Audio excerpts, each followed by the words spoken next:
Doctor Sarvesh Kumar सुयस, news editor, Kanpur Samvad news network. आज की city हलचल में आपका स्वागत है।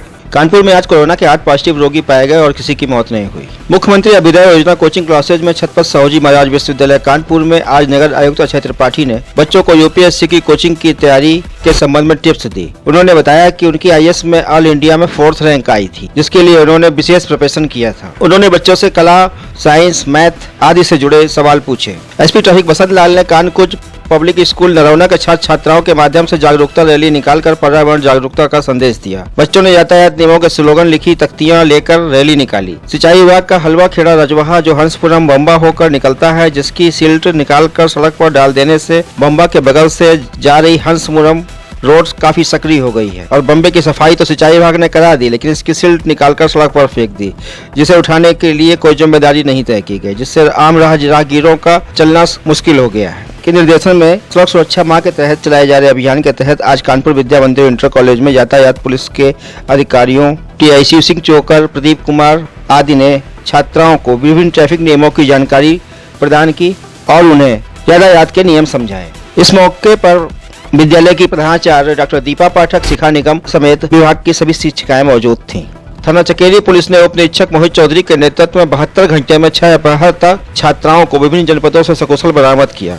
पुलिस निरीक्षक पूर्वी ने उपरोक्त जानकारी दी। थाना चौड़गंज पुलिस ने अभियुक्त कामरान को गिरफ्तार कर उसके कब्जे से 460 ग्राम चरस बरामद कर उसे जेल भेजा। कानपुर नगर पुलिस के समस्त एसएचओ एसओ द्वारा आज अपने अपने क्षेत्रों में बैंक, एटीएम आदि की चेकिंग की गई एवं कैमरा, इमरजेंसी अलार्म आदि को चेक किया गया। आज Kanpur Samvad news editor doctor Sarvesh Kumar Suyash ने उत्तर प्रदेश उद्योग व्यापार मंडल के प्रदेश अध्यक्ष पूर्व सांसद पंडित श्याम बिहारी मिश्रा एवं व्यापार मंडल के प्रदेश उपाध्यक्ष मुकुल मिश्रा से योगी सरकार के बजट एवं व्यापारियों की समस्याओं को लेकर विशेष भेंटवार्ता की। प्रस्तुत है भेंटवार्ता के प्रमुख अंश।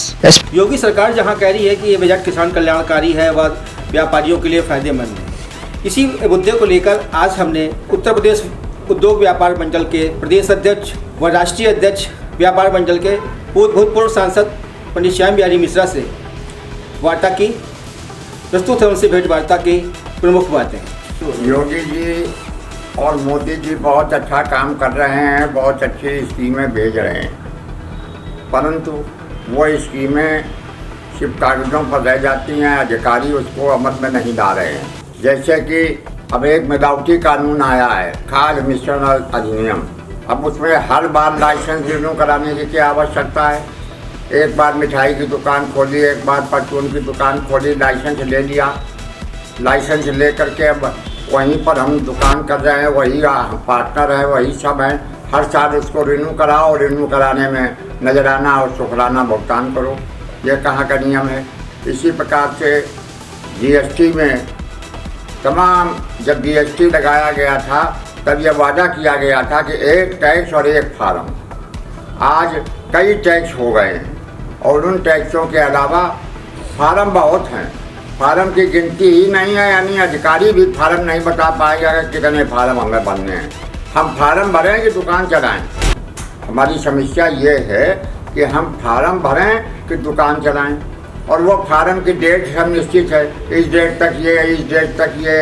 अब हम बगैर पढ़े लिखे व्यापारी होते हैं, पढ़े लिखे भी होते हैं, और बगैर पढ़े लिखे व्यापारी होते हैं, उनको डेटा याद नहीं रहती हैं, तो वो फिर वकील के सहारे जाते हैं, और वकीलों के यहाँ जाने के बाद उनको जेब भेजी करनी पड़ती है। तो जो सहायताएँ दी जा रही हैं उस पर सरकार पुनर्विचार करें, जीएसटी पर विशेष ध्यान दें। जीएसटी में बड़ा नुकसान हो रहा है व्यापारी। एक तो व्यापारी कोरोना से परेशान हो गया, लॉकडाउन से परेशान हो गया, दुकानें बंद रहीं, दुकान बंद में हमें मजदूर अपने कर्मचारियों का वेतन देना पड़ा और अपना बिजली का बिल देना पड़ा, दुकान का किराया देना पड़ा। परंतु अब जो है वो इतने कानून लगा दिए गए हैं कि व्यापारी का व्यापार चौपट हो रहा है, व्यापारी परेशान है, और इसलिए हम सरकार से मांग करते हैं कि ज़रा ठीक करो अपने अधिकारियों को, कानून कम करो, फार्म कम करो, जीएसटी में सुधार करो। इस बार जो केंद्रीय सरकार का बजट आया है उसमें जीएसटी को और कठिन बना दिया गया है, जिसके कारण हमारा व्यापारी बहुत परेशान है और व्यापारी इस समय तबाही की कगार पर खड़ा है। और इसलिए आवश्यकता इस बात की है कि सरकार इन चीज़ों को ध्यान दें और अपने अधिकारियों पर अंकुश लगाएं। इस बजट को आप किस तरीके से देखते हैं? देखिए, बजट तो ठीक है, बजट में कई बातें ठीक है, परंतु व्यापारी के लिए कुछ भी नहीं है और विशेष तौर से छोटे व्यापारी के लिए कुछ नहीं है। आप किसानों को, भूमिहीनों को, जिनके गरीब हैं उनको मकान दे रहे हो, इसलिए मैं बधाई देता हूँ मोदी जी को। परंतु जो सारे व्यापारी करोड़पति या लखपति नहीं हैं, जो फेरी वाले हैं, जो फुटपाथ पर लगा के बैठते हैं, जो अपने ऊपर तिरपाल बना करके बैठते हैं, आपने इनके लिए कुछ अभी तक नहीं किया है। हमारी मांग है कि इनके लिए 8x8, 10x10, 10x15 की दुकानें बनाई जाएं और हमें मुफ्त में नहीं चाहिए, हमें लागत मूल्य पर देने दुकानें दीजिए और किस्तों में दे दीजिए। धन्यवाद। आज जिस प्रकार से व्यापारियों की समस्याओं को आपने उजागर किया और अपनी जो नई मांगे बताई, आशा है योगी सरकार उनको विशेष रूप से ध्यान देगी। धन्यवाद, नमस्कार। या नीचे बैठा के करते हैं क्या? आज हमने उत्तर प्रदेश उद्योग व्यापार मंडल के प्रदेश उपाध्यक्ष मुकुल मिश्रा जी से बजट को लेकर बात की। उस बजट में व्यापारियों के लिए कुछ न होने से व्यापारियों में एक तरीके का आक्रोश टाइप का, व्यापारियों के ऊपर इतने फार्म लाद दिए गए हैं कि उनको खुद ही नहीं मालूम चलता हमें कौन कौन से फार्म भरने हैं। आज श्री मुकुल जी से इस बारे में जो वार्ता हुई हमारी, वो आपके सम्मुख पेश की जा रही है। धन्यवाद।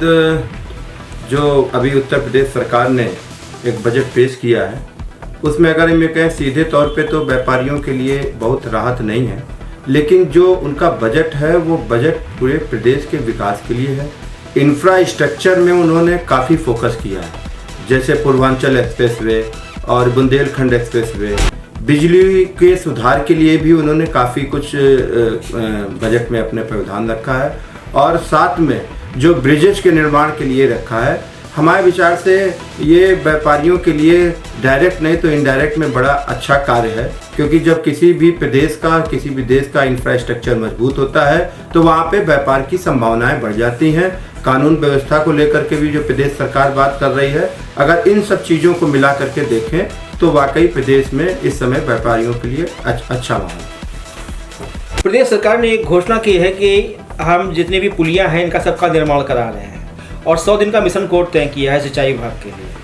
प्रदेश योगी सरकार का मानना है कि इन पुलियों के निर्माण से व्यापारियों को अपना माल, किसानों को अपना माल बाजार में लाने और ले जाने में सहूलियत होगी। इस बारे में आप क्या कहना है? हमें बताया ना कि देखिए, पुलियों के निर्माण से, सड़क के निर्माण से, बिजली सस्ती होने से, ये और कानून व्यवस्था सही होने से, ये सब चीज़ें किसी भी प्रदेश के व्यापार को बढ़ाने के लिए बहुत सी ज़रूरत होती है। अब एक व्यवस्था आती कानून और अपने जीएसटी के कानूनों को लेकर के, और इसमें खाद्य जो अपने व्यापारियों से संबंधित विभाग हैं उसके कानूनों को लेकर के हमारी सरकार से लगातार इसकी मांग रही है। सरकार ने बहुत कुछ प्रयास किए भी हैं और अभी बहुत कुछ होना बाकी है।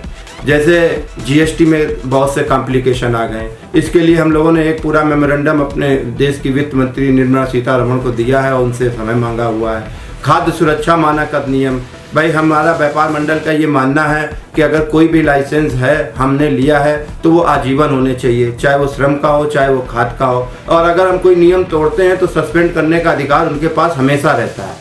तो हमें क्यों बार बार विभागों के चक्कर काटने चाहिए। इस प्रकार से ये जो फॉर्म भरने की जो बात है, वाकई हम व्यापार करें कि हम डेटों को ध्यान रखें, क्योंकि इन डेटों की वजह से फिर हमें जानकारी ना होने की वजह से एक और बहुत दिक्कत आती है कि हर महीने 2 महीने में जीएसटी के कानून में परिवर्तन हो जाता है और हम व्यापारियों को इसको सूचना भी नहीं मिलती है।